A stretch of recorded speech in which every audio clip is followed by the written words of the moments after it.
freedom, pass from hand to yearning hand, and the vision of our fathers spread hope throughout this land, as the dream some fought and died for in my heart becomes my own. I will strive to keep her promise, America, my home. America, America, may God bless America, and freedom reign across America, my home.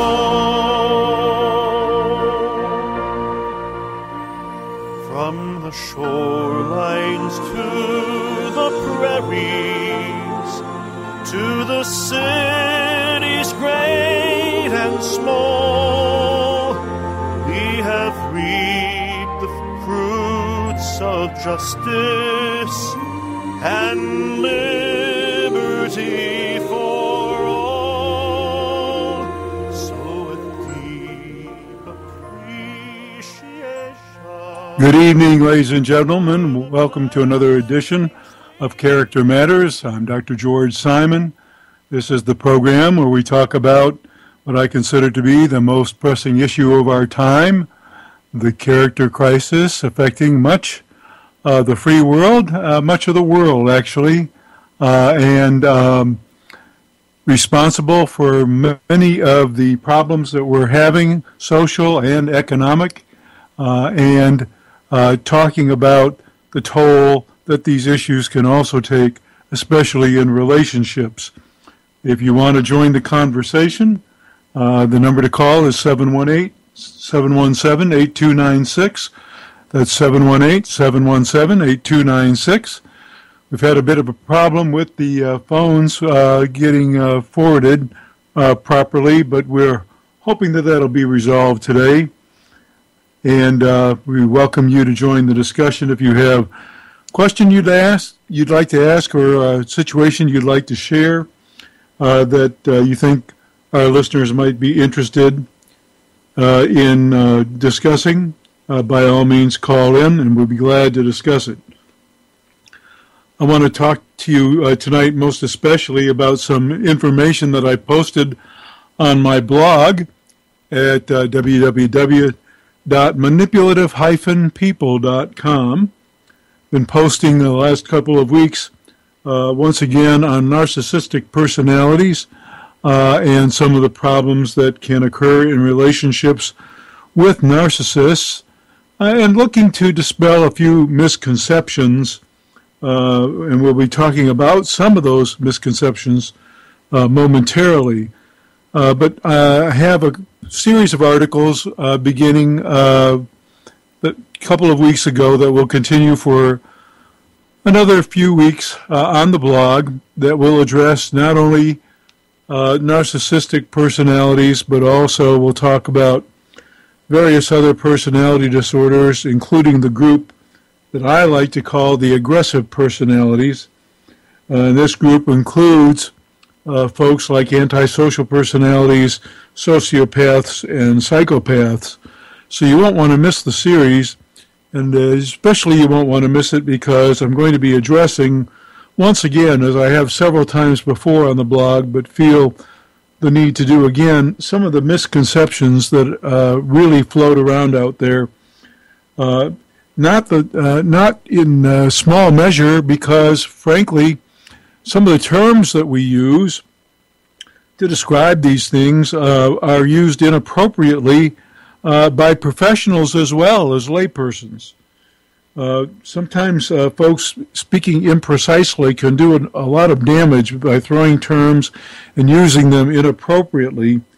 So look forward to these articles to address in depth these personality disturbances, what they really are, what really causes them, what kind of difficulties can occur in relationships when one of these disturbances is present, and especially you'll want to look for what kind of help to seek, either when you're in a relationship with one of these kinds of folks and you're looking for help for yourself, or you're trying to get some help or corrective therapy for the person who has one of these character disturbances.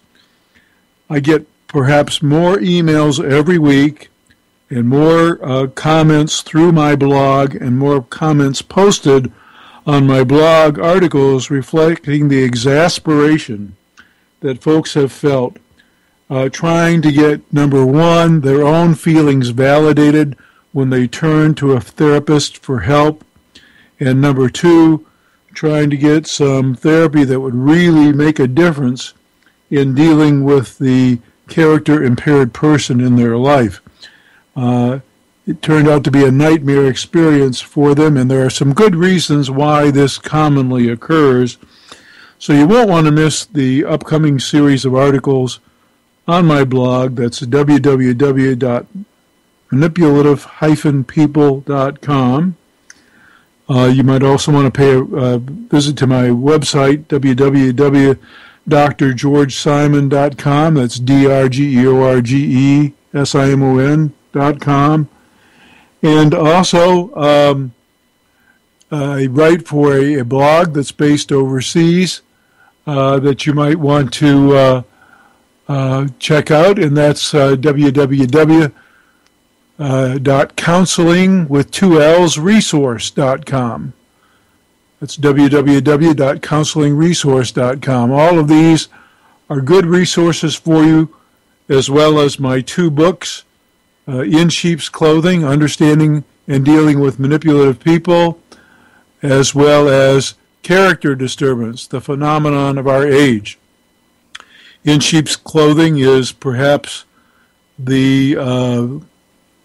it's a landmark book in effect because when it was first published there was absolutely nothing like it, and no other major writers or theorists were even talking about the kinds of frameworks that I was advancing at that time back in 1996. And it is still the handbook, the go-to guide for understanding and dealing with manipulative people. 18 years later, I'm proud to say, it'll be 18 years on September 1st, that In Sheep's Clothing has been a continuous bestseller. It has never wavered in popularity and actually slightly gained in popularity every single year since it was published. And that's primarily through word of mouth. That's primarily through you telling other folks how much you felt validated and what benefit you got out of reading it and passing that information on to someone else and advocating for them to purchase the book.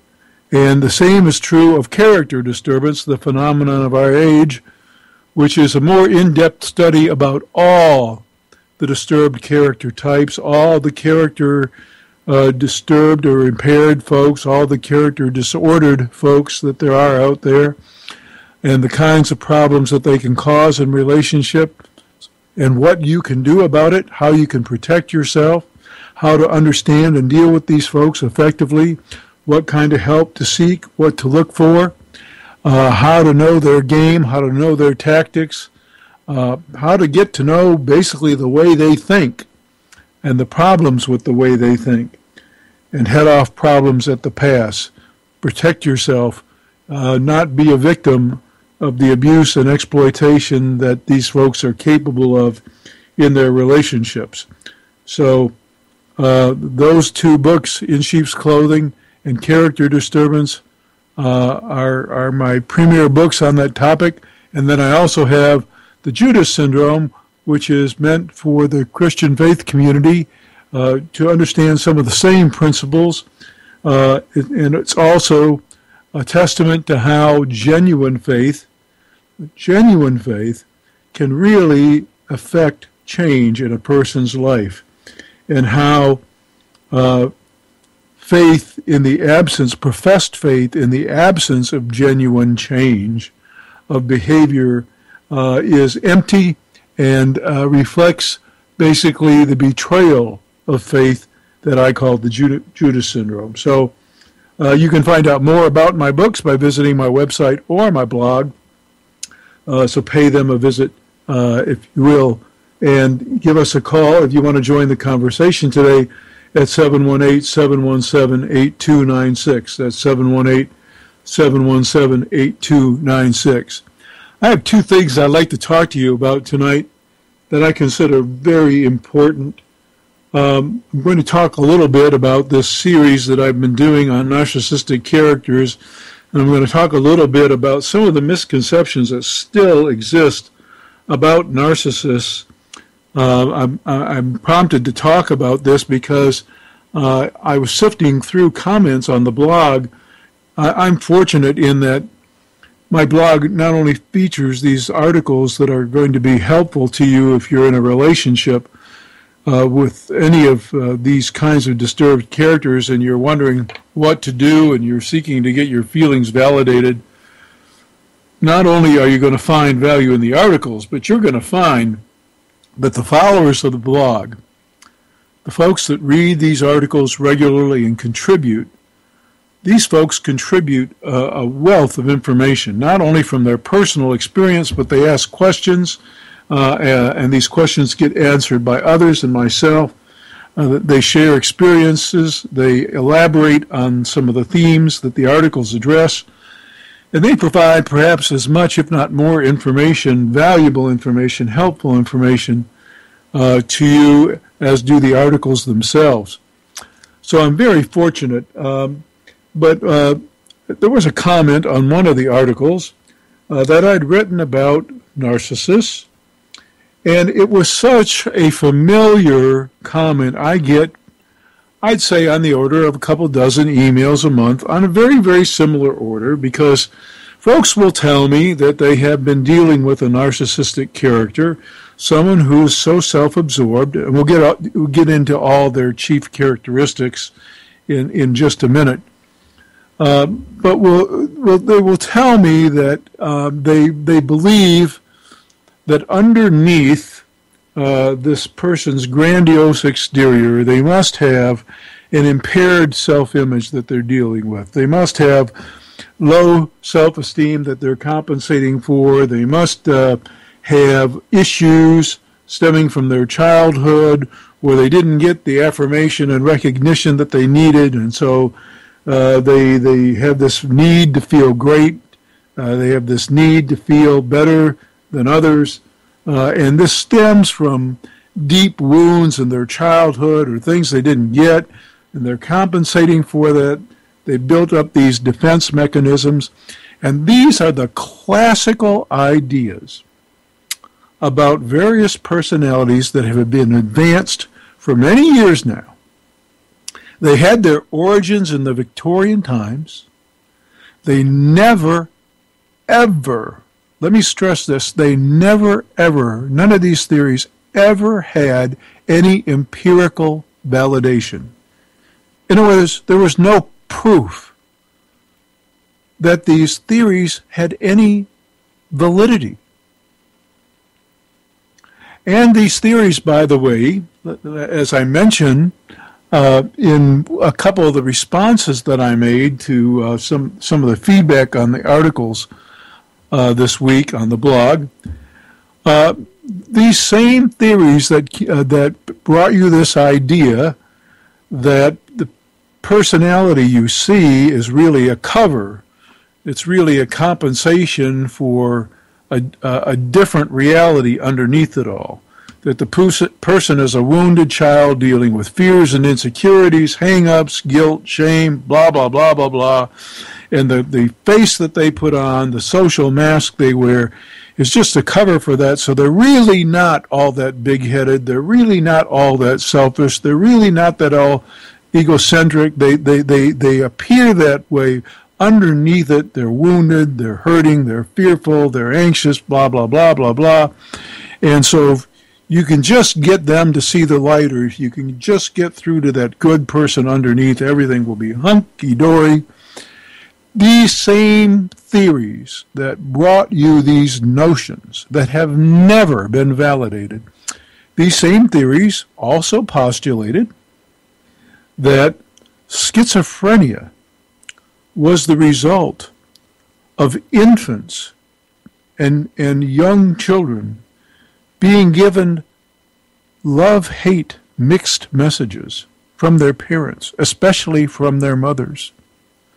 Mothers who were nursing their children and who somehow conveyed through their nonverbal behavior and through other behaviors, yes, I love you and I want you, but also I hate you and I don't want you. This produced schizophrenia. Well, we now know that this is not true. It never was true. The disease is produced by chemical imbalances. It is one of the diseases that carries a very heavy genetic marker. We haven't identified all the genetic structure that predisposes a person, but we do know one thing for sure. It is a very heritable disease. We know that. So we know that mixed message-giving mothers nursing their babies don't cause this. But the same theories that brought you some of these misconceptions about personality disorders, they had this tenet as one of their tenets. They also postulated that cold, emotionally distant mothers and emotionally distant parents, especially emotionally distant during infancy, during early childhood, were the reason for autism. We also know this is hogwash. But it is amazing how many tenets of these traditional notions about how people get to be the way they are, what makes them who they are, and what shapes their personality. It's amazing how all these crazy notions that have never, ever gotten one bit of empirical validation have persisted for so long. Primarily for two reasons. Primarily because there are an awful lot of professionals in the mental health field who still adhere to these philosophies, to these perspectives, and work within these frameworks. And that, by the way, is one of the reasons why when people go for help, if they've been the victim of a character disorder, when they go for help, if they get into therapy that's along these classical lines where you want to get people to look at their unconscious fears and work through their hang-ups and their shames and their guilts and all like that and gain insight, see what they're doing, all this stuff, that's why you get no help. If you're in therapy like that, you're going to get no help. Not when it comes to character disturbance. You're not going to get any help, by and large. I'm speaking as a general rule here, and I'll get into the exceptions in a minute. But as a general rule, you're not going to get any help. And this is why so many people write me constantly saying what a horrible experience they had. And that's why they said, this is probably the biggest reason for the longevity of my books and the popularity of both Character Disturbance and In Sheep's Clothing. People say that in reading it, in reading Character Disturbance or in reading In Sheep's Clothing, instantly the pieces fell into place. They got it. They had an aha moment. They understood why their therapy didn't work. They understand what the person they've been dealing with is all about, and it validated every single one of their gut hunches, and they no longer feel crazy and alone. And they're so grateful, and that's why they tell their friends, and that's why they're happy they got the material. And maybe they find the blog on top of that and find some of the other material. Now, I'm not just tooting my own horn here. I'm just saying what it is that people find of value once they shed these old, harmful notions. You know, there's a rule in medicine. The first rule is do no harm. do no harm. If you want to help people, the first thing you got to be careful of is don't do anything that's going to hurt them. You might not be able to do all that much that's going to help them. Some problems are really, really hard to resolve. So you might not be able to do all that much to help them, but please don't do anything that's going to make the situation worse. And when you're advancing these traditional notions, and you're dealing with someone with character disturbance, most of the time, you're doing more harm than good. Most of the time, more harm than good is being done. And this is why I've been kind of on a personal crusade for all these many years. And that crusade has really brought blessings into my life like you would not believe. I engage in consultations every single week with individuals from all across the globe who either have sought help for themselves, for their relationship partner who has a character disturbance, or they might even be a character-impaired person themselves who has finally come to realize that their life is a shipwreck and they've been getting no help in the therapy they've tried. I don't provide therapy over the phone or in these consultations. I can't do that remotely. But I provide consultations that expand upon and clarify the principles in my books and all my other writings, and I help make things clear to folks. I help them to come to that aha moment where they understand the perspective and understand exactly what it is they need to do to put their life back in order again. And it is just amazingly edifying. I can't tell you how edifying it is to have folks from all walks of life engage in these things and to write me and to tell me that the principles that I advocate have changed their lives. I didn't invent these principles. They were taught to me. And I must say they were taught to me the hard way. I tried doing everything I was taught to deal with the problem of character disturbance. And in my training, I had very eclectic training. And I had perhaps more first-hand clinical experience in my training than many folks do. One of the reasons I picked the program that I did, even though I was accepted to several back in the early days of training, was because of its breadth and its depth of clinical skills teaching.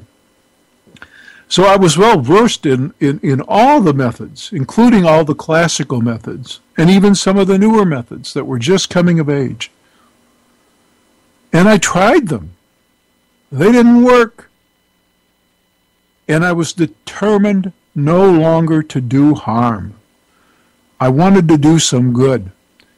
And most of the time, using the tools that I had been taught, I found myself, number one, either not doing people very much good, or two, doing some harm, actually. Matters getting worse. Folks throwing up their hands and saying, this isn't working. Things getting no better. People coming for years and seeing no improvement. You know, the object of good therapy is to not need it anymore. That's the object. Of course, that puts a therapist in a bind in a sense, because therapists are in business. Most of us therapists are in business because that's how we make our living. So if people don't come back, we don't have patients, we don't have clients. I'm very fortunate. I am very fortunate because I have a constant stream of folks that either want to access me professionally or through consultations. And I have the luxury of giving them what they really need, the tools they really need to empower themselves and to change their lives, and then go away and live happily ever after. Or live better, live more empowered. Maybe not perfectly, but in a much different way than they've lived before. in a much more empowered, vibrant, healthy way. And that's what it's all about. Now, I consider myself blessed beyond measure to have had this type of career. And I want this for everyone. So I do these consultations, and they've been a wonderful experience. I've learned so much. I continue to learn. I continue to refine my work. I continue to improve my writing and to make additions and improvements to and revisions in future editions of the book. We're about ready, and in Sheep's Clothing, we're about ready to go into yet another domestic printing. And it will be just around the anniversary time for the 18th year of the book. So I plan to beef it up even more. I plan to submit to the publisher several new things that will strengthen, actually, the book, improve it even more, put some new material in there, new helpful material. And the same will be true with Character Disturbance when it has a reprinting later this year. It will be new and improved as well. So I'm very fortunate. I feel privileged. I continue to learn, and I can continue to share with you through my blog, through my books, through my website, through my workshops and seminars, and I'll have some announcements about that. We're putting together some webinars that will begin. We've had a lot of trouble getting together the workshops that I wanted to do. And perhaps that's a blessing in disguise, because I think now in our digital age, we're going to be better off going straight to folks rather than to expensive venues. The big trouble you have trying to do in-person workshops these days is the high cost of meeting space and whatnot, and I am absolutely determined. I have to have a certain fee to make the travel and whatnot worthwhile, and I have to have the ability to vend my books and other things, and to get good meeting space that's convenient with parking, and to have the minimum number of folks that we need to conduct such an enterprise, and then to be able, this is the key, to be able to offer it at a price that the general public can really afford. To be able to do that, you really have to have a large venue and a large turnout at a very, very reasonable cost. And finding that combination these days is proven to be really, really difficult.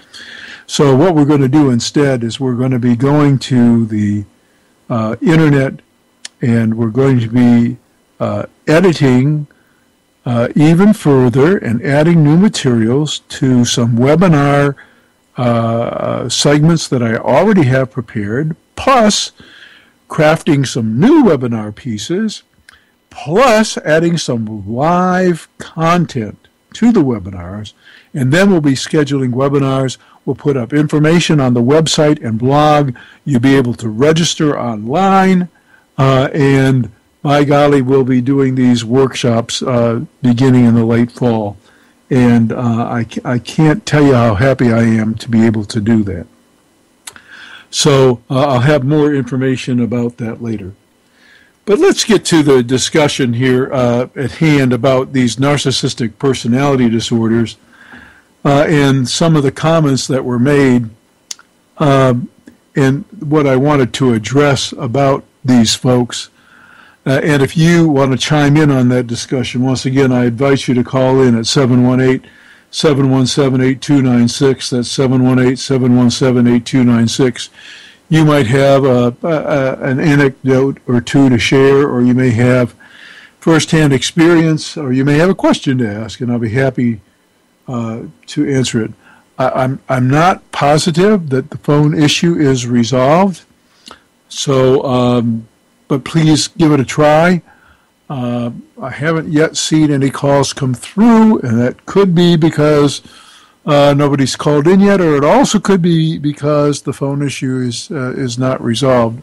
Time will tell that, but the number anyway is 718-717-8296.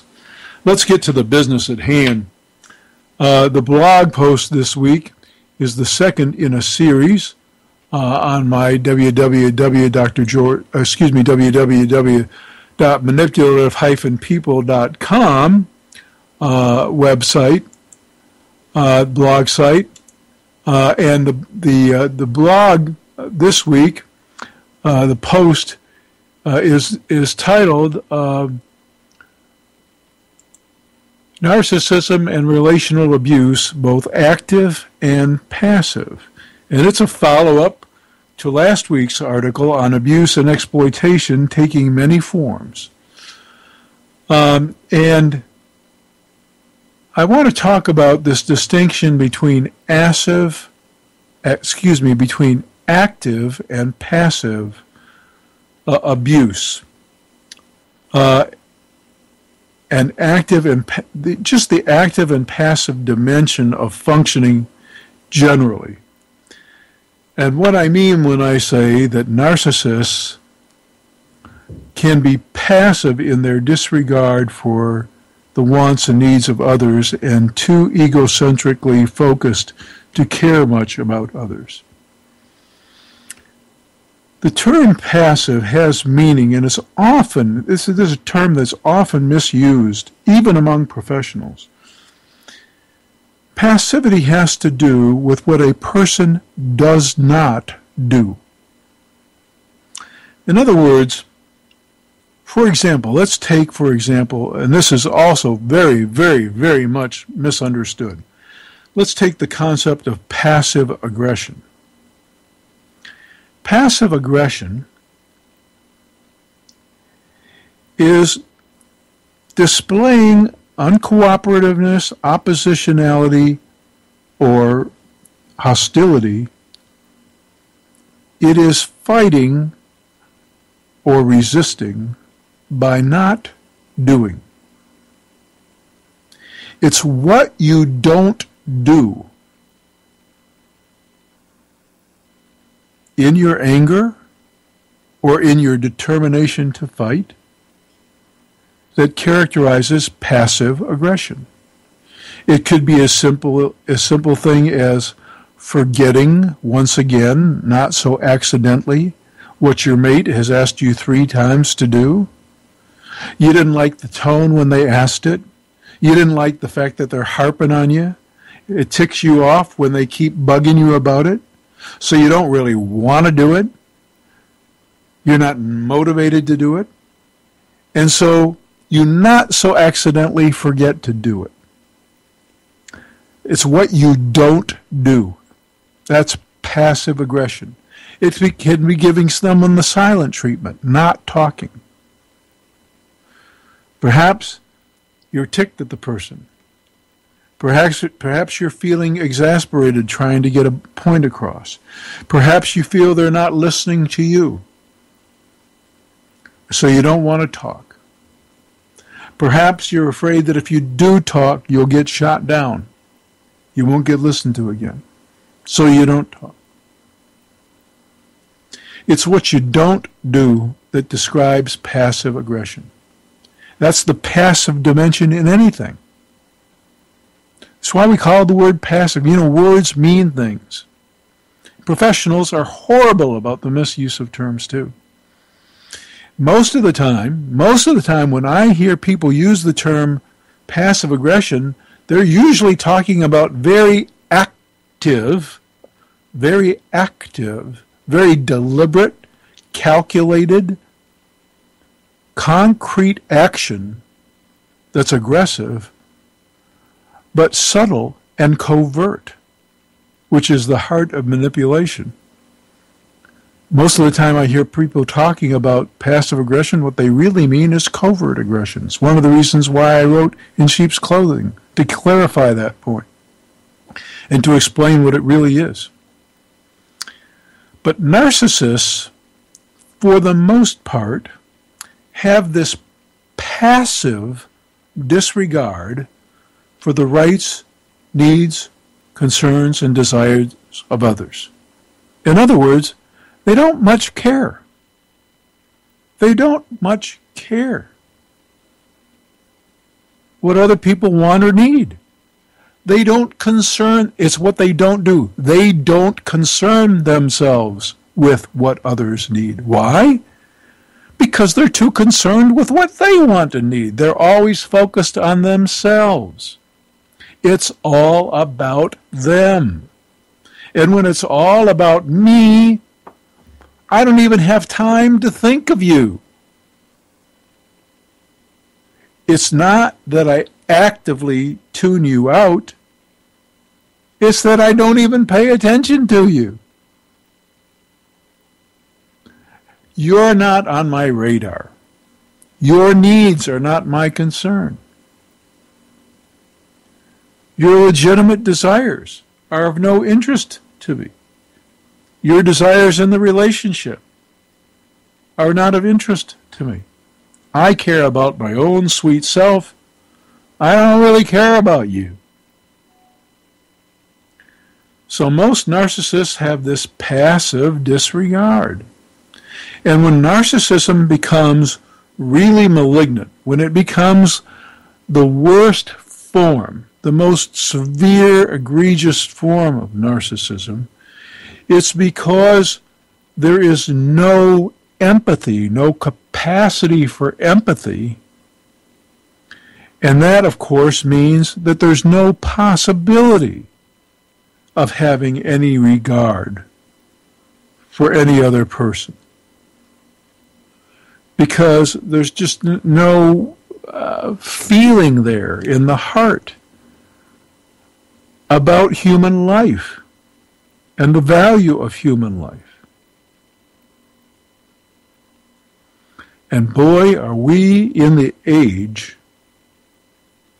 and culture of narcissism. There is so much about our culture and the values of our culture that promotes narcissism. It's just not funny. Now, would narcissism be with us even if we didn't have a culture that promoted it? Absolutely. There are genetic contributors to this condition. There are environmental contributors, and not all of which have to do with cultural norms and values. One thing we do know for sure, is that the old notion that narcissists come to be the way they are because they're wounded, damaged in self-esteem underneath it all, and are trying to compensate for that in some way by presenting a grandiose false front to other people. What we do know is that is 99% of the time not true. 1% of the time, it might be true. But 99% of the time, it's not true. 99% of the time, narcissists have just fine upbringing.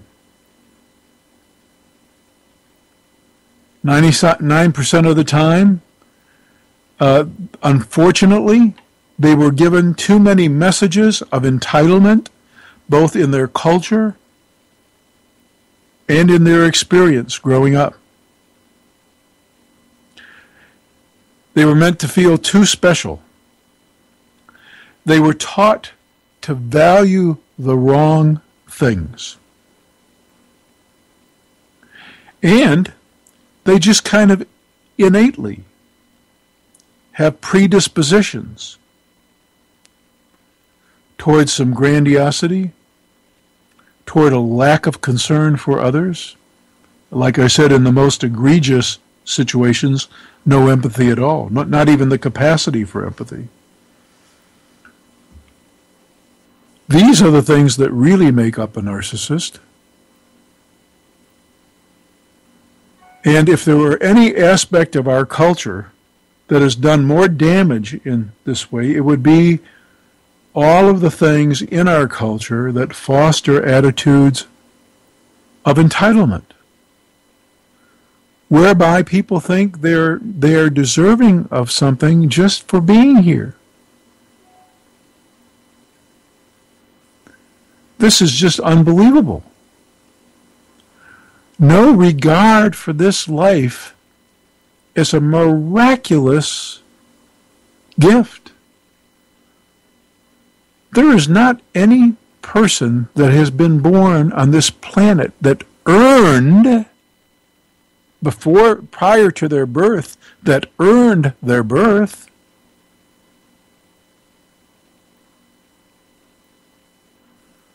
Nobody was entitled before they drew their first breath to draw that first breath. It was a most fortuitous happenstance. And hopefully, if given enough in the way of a loving environment, a wondrous experience for which we can be grateful. The antidote to feeling entitled is gratitude. And we have hard empirical data right now, hard empirical data on the power of gratitude to transform a person's character and their lives. Gratitude makes a difference. A sense of entitlement makes a difference too, and in such a bad way. Carry those attitudes into your relationships, into your life, and it is going to be a shipwreck. You can count on it. It's going to be a shipwreck in some form or fashion. But this happens increasingly in relationships. And one of the things I wrote in my post this week about relational abuse when you're in a relationship with a narcissist is they bring this sense of entitlement into their relationships, and they also bring in what many other researchers have called an attitude of possession, an attitude of ownership, and a manner of thinking that I call possessive thinking, whereby the things that they want, the things they feel entitled to have, and that includes the people they feel entitled to have. They look on these people not as individuals with their own wants, concerns, emotional needs, and vulnerabilities. They don't look at it that way. The narcissist looks at the object of his or her desire as an object to possess. And here's the key with this horrible sense of entitlement. As an object to do with as they see fit. With an air of entitlement.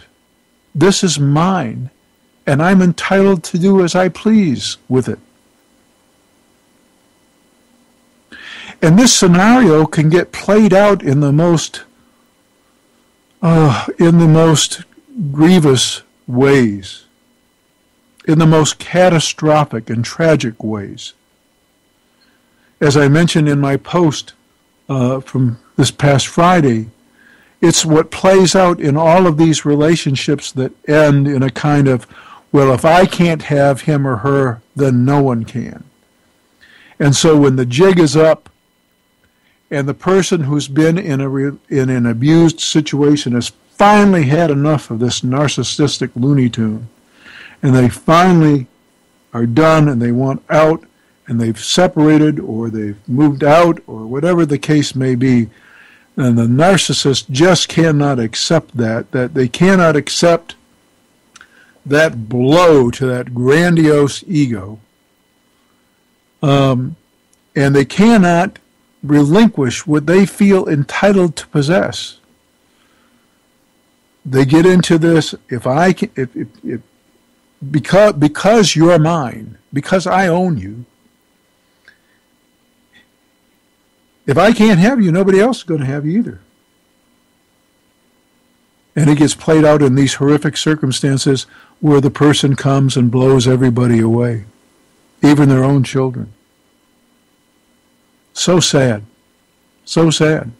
But this is the dynamic at work. And this is the thought process at work. And this is why I keep saying over and over again, and I will say, until I'm blue in the face, I'll sound like a broken record. I will keep saying that all the laws we try to pass, all the laws, all the restraining orders we try to enforce, all the guns we try to control, all the weapons of other types we try to control, are useless in stemming this problem with character disturbance, because a person with an attitude like this is a ticking time bomb anyway, and they will find a way. The only way we will rid ourselves of problems like this is to create an atmosphere. To create an atmosphere in which people do not end up with these disturbances of character. Where we value character to the point that we make it all our business to ensure that we raise our children with character, with good character, and that we know how to do it. You know, one of the things we desperately need is a psychology that can really help us. I mentioned before the old psychology, the traditional psychology has done a lot of harm in our day and age for some folks. For some folks, it's still very good. For those dyed-in-the-wool, anxious, wrecked, neurotic folks, the old traditional psychology still has its place. And more power to you. But when it comes to character disturbance, there's no place for that psychology. It does more harm than good. And what we really desperately need is a psychology that really helps us understand ourselves.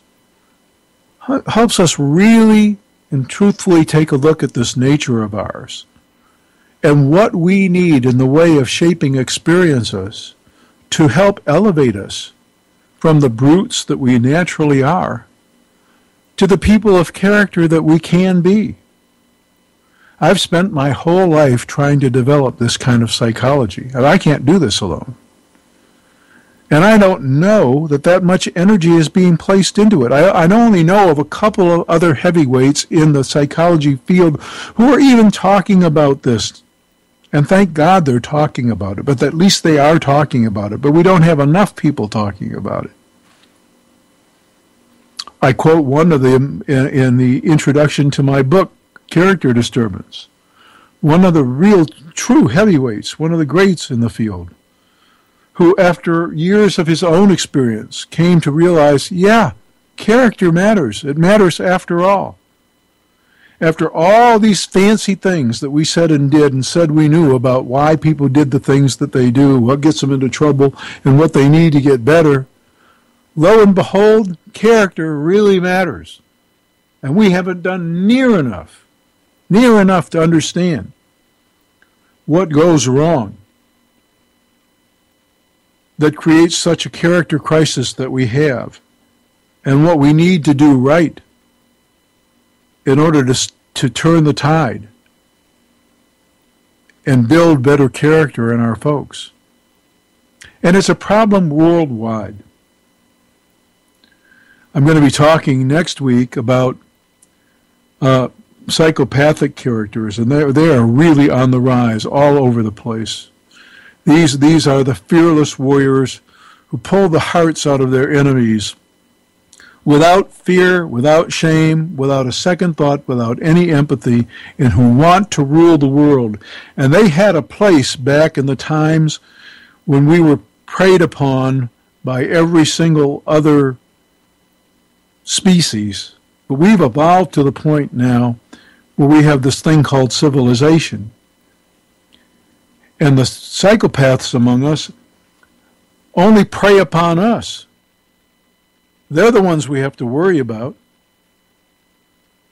They're the ones that we have to really worry about, because we live in such a technologically advanced age that it only takes a few of these folks with only a little bit of nuclear material or germ warfare material or toxic chemicals.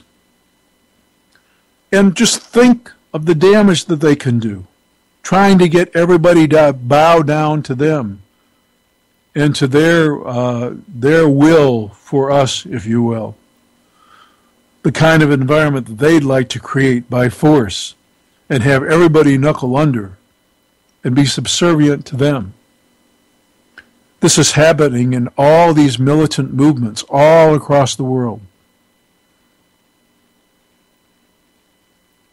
So we desperately need a psychology that can help us find a way out of this. And it's been slow in coming for two reasons. One, the old psychology has been dying a slow death. In my workshops, I liken it to the monster in the typical grade B horror movie. You know, in a grade B horror movie, there's always some monster like the Blob or some, Godzilla-like creature that just when you think you've got the darn thing killed, it opens an eye or it's back again. Or at the end of the movie, just before the movie closes, you get a glimpse that there's going to be a resurrection of this thing. So you try to kill it, you try to kill it, you try to kill it, and it only comes back. This was the Alien theme, that movie Aliens. The same thing. I guess we have a call coming in. I'm going to take it. Just one moment. Hello and welcome to Character Matters. Yes, hello. Hello. Yes, hello. I would love to comment on something or ask you a question better. Okay. First of all, I love your show. I love your books. Thank you. Yes. And now my question is, if you have a teenager with that type of sense of entitlement, how do you influence that young person?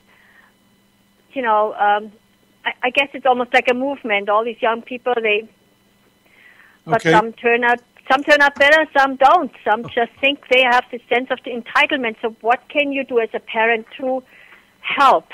Okay, I'm so glad you asked that question. Do you mind if I ask you a couple of questions? Sure. Do you have a particular teenager in mind? You don't have to mention any names. Oh, yes. Okay. Oh, yes, I do. Is this teenager, is this person, do they have a fair intelligence? Yes, very good intelligence. And do they have reasonable appearance? Are they reasonably good looking? Yes. Have they, during their life, gotten positive strokes for both their brains and their looks? I don't think so. I would say not overly always complimenting. In other words, people haven't told them. No. Let me ask you this: Yes. do they know they're smart? Oh, yes. And do they know that they have certain talents and good appearance and whatnot? I think so. Yes. Yes. Well, this is frankly what inflates the ego, and also leads to a sense of entitlement. Mm-hmm. Folks, there are two things that contribute to it. Folks intuitively know what they have going for them. And if they've been gifted with intelligence, looks, talent, whatever, they kind of have an intuitive sense of what they have going for them. And if on top of that they've gotten positive strokes from others for those things, that can really help swell their head just a little bit. And it helps develop this sense of entitlement. Then there are also messages in our culture, unfortunately, from our government to our pop radio and TV, the things they see in the media that reinforce these notions of entitlement. And what the real course correction that needs to occur is that they need to start getting reinforcement for what they can really claim credit for, and that is the right exercise of their will.